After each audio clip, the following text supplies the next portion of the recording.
Okay, you guys, I am back, and this is going to be just a recap of everything that has been going on with the news that has been dropping, with the news that's been happening with me, because you guys definitely need to know why it has taken me this long to get in front of the camera. I tell you, between lifing and the real world with the government, I tell you, it's been so freaking crazy. It's just retarded.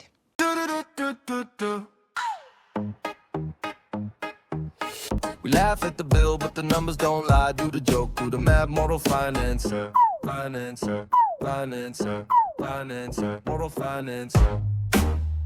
All right, you guys, welcome back to the podcast of Archie's Briefings. I'm your host, Arshel Branch. Of course, take the time to subscribe to the channel of Pocket Politics and to the channel of Moral Finance if you haven't already. Hit the notification bell so that way you guys never miss an episode. Okay, now, what do I mean that it's retarded, that life be life in, and there's everything happening with the news and the government, and oh my goodness, it's just a lot happening. First, let's start with why it is taking me this long to get in front of the camera. You guys, my computer stopped working, and I didn't have enough space on my phone to record, to do pre-recording, to do editing, to get it out there. And it's like, it sounded like I wasn't recording. It's just, there was no space anywhere, not on the computer, not on my phone, and I just couldn't get the episodes out. And while I was in the middle of having a conversation with a paying client, I might add, my phone just cuts the call out. And what's the notification I get from my phone? Oh, well, because you are nearly out of storage, your phone is not going to work properly. And so you kind of got to do something about the storage. And then when I called my client back, he says to me, Arshel, if you're going to be an entrepreneur, you're going to have to upgrade your equipment. Now, it's either going to be the phone or it's got to be the computer, but something's got to get upgraded. And you guys know me. I don't like spending money. I really don't. Like, it's frugal. Like, it's a thing for me. Am I only buying this new piece of hardware because it's a desire spend, or is it a necessity? And sometimes two things can be true. And so, of course, I did my numbers. I made sure that all the numbers worked out just fine. Can I still do what needs to be done for the month of March without actually, and still upgrade the hardware, right? I chose to go with the computer. I was able to, get rid of all the stuff on my phone because I needed it to be transferred to the computer. Long story short, I'm able to get in front of the camera. I went to Walmart yesterday afternoon, and I did, in fact, buy the new laptop. My phone has been cleared up. So to my clients whose phone, my phone just cut out on the middle of that call, I apologize for that. You guys are very understanding. I don't like to spend money. I really don't. I feel it to my core. Even when you go to Starbucks and buy a cup of coffee, you feel it. You feel guilty, okay? Every time you buy a Lyft because you're running late, guess what? You feel guilty about it, or at least I do. So that's just me. I don't like spending the money, but I had to, and I did. And, the picture looks pretty good. So, hey, I'm hoping that, by the time this gets posted, the picture could look this decent. Let's hope. Let's see what happens, okay? You guys get in the comment sections and let me know. So now you know that. Of course, as far as what's going on in the news, war with Iran. The Congress is trying to limit the powers of the president. Senate, of course, didn't agree with this. And speaking of the Senate, guess what? We all know, we all celebrated. We're all very happy about it. Jasmine Crockett lost. And she thinks that the whole thing was rigged. By the Republicans, no less. Woman, you were running against a Democrat. Hello. And even the people who live there were like, we love her. We think she's a great fighter. But we need someone who can actually win the election. Because, right, if you have Jasmine Crockett run against even a neocon Republican in the Senate, guarantee the neocon is going to win. So they voted for a Democrat that they believe can beat a neocon Republican that Trump decides to support. Like, that's how they feel. And low-key, had it not been for his statements of, God is non-binary, I was thinking about voting for the Democrat because I'm so over Republicans at this point. I'm so over neocons. I'm so over MAGA not being about America first, affordability being under control, and not starting any new wars, all of which seems to be a lie coming from the Orange Man. It's like, he's so not who he was back in 2016 because now we're going to war. They didn't provoke it. There was no reason for us to do what we did, according to the Secretary of War, Pete Hegseth. Oh, there was no reason for us to fire on Iran. There was no immediate threat to us. We just decided to bomb some civilians. And there's 50,000 of the so-called Ayatollah, and we might just kill all of them too, even though, it's technically genocide, but it's not really genocide because, well, they're terrorists. I mean, this is where we are today in America. Like, this is where our government is. My goodness. I'm off air for a little over a week, and I find myself celebrating that Crockett is out, but have to decide whether or not I should vote neocon or vote for someone who just doesn't understand who and what God is. A male. We call him he, for goodness sakes. Jesus was a male, for goodness sakes. There is no he, she, they, them when it comes to Jesus Christ. He was male. He is male. Why do you keep calling him non-binary? It's just irritating. And I don't know if I could vote for that. I probably won't vote for that. And we shall see, because I am living in the state of Texas. I don't know how this is going to play out. But seems to me, from these last elections, you guys, neocons are losing. And Trump, of course, is concerned because, oh, well, if we let the Democrats get in there, they're going to impeach me. We had your back for the first 2 impeachments, man. Okay? Because it was nonsense. It was balderdash. It was just retarded what they were doing in your first term, having you impeached and couldn't have you removed because they didn't really have the power in the Senate to remove your orange behind.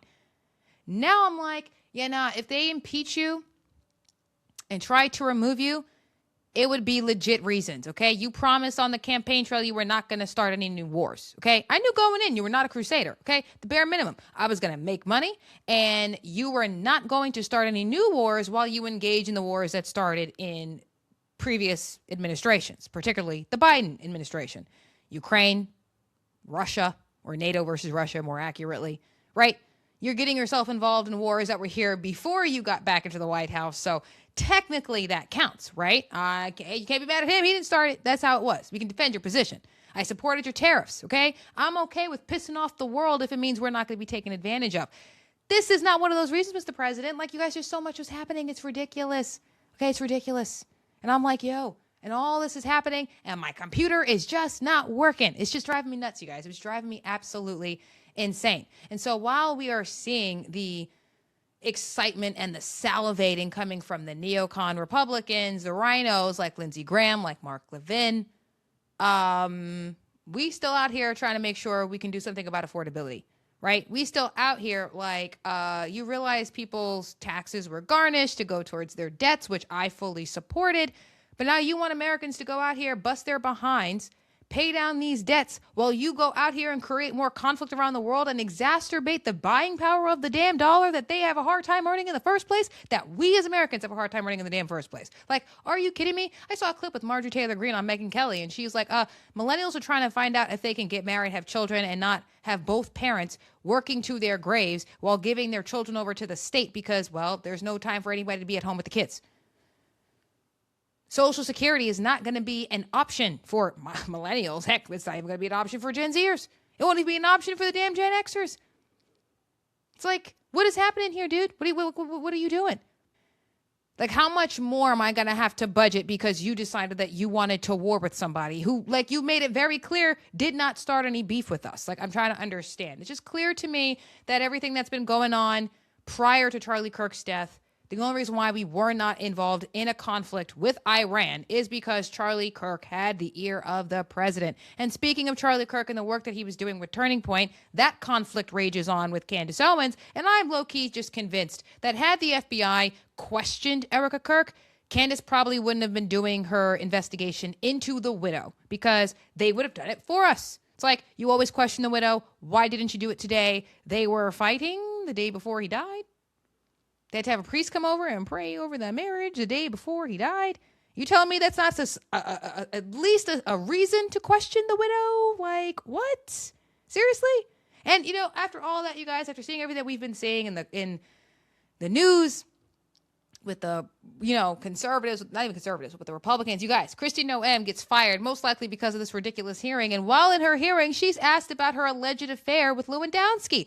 I'm like, yo, is it just me? Or am I living inside of Channel 7 soap opera land? Like, I feel like that's what it is. Like, yo, that's what this is. It feels like a soap, okay? We've got people concerned that the widow might be responsible for the death of her husband because his death would have been a financial come up for her. We're concerned that someone who works in government might have been having an affair with somebody else who works in government, and this is why the president fired you. And all this comes into line of questioning while in the Senate hearing. Jasmine Crockett loses her election. She thinks that everything is rigged against her, even though she was running against somebody on her own side. You know, every soap opera has their comedic relief. That is definitely Crockett. And all of this is happening, and I could not get an episode out. It was driving me nuts. So happy to say that with everything that's been going on, especially with the Candace versus Turning Point via Erica Kirk, I decided I was going to create a soap opera. I told you guys long before I'm a narrative writer, and I just wanted to create a soap opera, something similar to what you saw with Channel 7, what you're seeing with Bold and the Beautiful, Young and the Restless, but think more primetime, right? Like Dynasty, Dallas, Knots Landing, right? That's pretty much what I wanted to be able to do. And yeah, you guys are going to love it. I can't wait for you guys to see it. I'm working with my sister on this. The name of the series is called Life Through a Lens because the characters are, in fact, inspired by Candace Owens, Erica Kirk, Megyn Kelly, Tucker Carlson, Ben Shapiro, Brandon Tatum. You guys are going to watch that show and think to yourself, yeah, that's definitely Ben. Definitely Ben. Okay, definitely. Oh, that's definitely Megyn Kelly. That's definitely MK, for sure. There's no way you watch Life Through a Lens on my series that I'm writing and not see what's going on. Because like I said, I saw all this happening and I said to myself, yo, this is a soap. Low-key. Aside from the tragedy, this is a soap. Everything that's happening with Candace and versus Turning Point and Erica Kirk. Yeah, no, this feels like a Greek tragedy, to quote Lionel Nation. Okay, think this, a Greek tragedy where Charlie was Zeus, Erica is Hera, and Candace is Zeus's sister. Excuse me, Zeus' sister. And Zeus' sister is trying to understand, why is my brother's widow more concerned with being the reigning queen of Olympus and the other Greek gods, and not trying to understand who is responsible for unleashing the titans that murdered her husband? My brother. That's how it feels, because Candace and Charlie, best buds. These were a brother and sister in Christ. And she's just trying to get to the bottom of things. And Hera's acting a little funny. That's what this looks like to everybody. To me, to you guys, it's just looking funny. She's got problems from, according to the internet, because the internets, she's having issues with his parents, with his sister. I don't know if that's true. But the fact is, every time someone drops all these speculations, it just adds to the story. I'm like, now I'm hearing that Charlie Kirk is still alive. I'm like a real soap. People just don't stay dead. They come back to life. I know you guys are saying that sounds insensitive, but tell me you've never seen that. Tell me you've never seen that. You know how many times someone dies and comes back to life? Asa Buchanan died and came back to life. Clint Buchanan died and came back to life. Bobby died in Dallas, and, Bobby Ewing came back to life. It's like, that happened. That happened on television in soap operas. Like, yo, people are saying Jeffrey Epstein is still alive, living in Israel, for goodness sakes. That one I'm more likely to believe, because that did happen in a prison that no one had access to except for the feds. So more likely to believe that one than I am about the Charlie Kirk circumstances, about him being alive. But I feel like everyone's looked at this Erica Kirk situation and we're thinking to ourselves, yeah, no, at best, you are bad at your job, Erica Kirk. You're just bad at the job as the CEO. At worst, you wanted to benefit from your husband's death so you could be this bad as a CEO for Turning Point USA. Either way, this don't really look good. And the internet's going to internet, and that's how this feels. I'm so happy to be in front of the camera to tell you guys this is how I feel about it. And of course, that's why I wanted to tell you I'm making a soap opera. I said I wanted to make a soap, didn't know what it was going to be about. And all of these things are happening where it's like, yeah, nah, this is a soap. This is definitely a soap. I know I'm not speaking as eloquently as I am. I'm using a lot of, yeah, nahs, nahs, low keys. I know. I'm excited to share this with you guys. I got the new computer. I didn't really prep today. I just wanted to get in front of the camera and say, no, life is kind of inspirational at the moment. Quite inspirational. It's quite ironic that while you have President Trump trying to pass policy, bipartisan policy, to help Americans with debt, particularly as it relates to credit cards by, capping interest rates, wants to exacerbate debt by having us go into war that he doesn't even know how long it's going to last. He wants to make life more affordable, but he's going to destroy the buying power of the dollar by having us go into a war that nobody asked for. The people specifically that voted for him, including the ones that didn't even like him back in 2016. Quite interesting. We changed hearts and minds, convinced him to vote, either not vote for Kamala or vote for you. And it seems like you are betraying the very people who voted for you. I don't believe conservatives who were MAGA or America First are hypocrites, okay? We believed that he was telling the truth because, well, look at everything that the bad guy did to him. They raided his home and his wife's underwear drawer, okay? They debanked him. They tried to take his homes away. We saw this with Letitia James in New York. Damn near killed you by you taking a bullet to the face, man. Who wasn't going to vote for you? That was the most masculine thing I'd ever seen in my life from a president. Yo, Bush just dodged shoes. You took a bullet to the face. You were winning. You don't need big tech. You don't need foreign governments. You had the people on your side, and it looks like you lied. Now, I don't think he lied. I think Charlie Kirk had his ear, and I think he was trying to be true to a young man who he had a lot of love and a lot of respect for, and then he died, and now he don't care. I feel like that's what it is. I feel like he don't have his heart in it anymore, and he's okay with being manipulated beyond more than we expected him to be.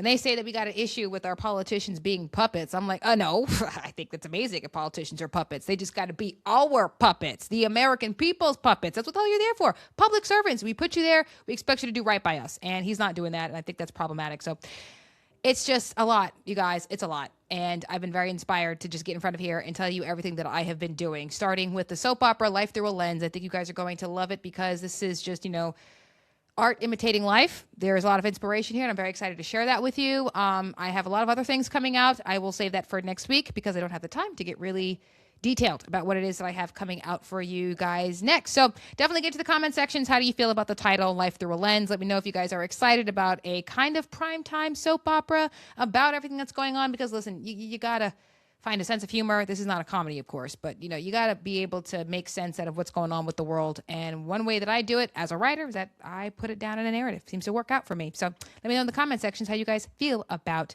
that. I love you guys. God bless. Of course, take the time to subscribe to the channels of Pocket Politics and to the channel of Moral Finance. Hit the notification bell so that way you guys are always notified when I am releasing episodes, because you guys, I'm back. This computer looks awesome. I'm so happy that I bought it.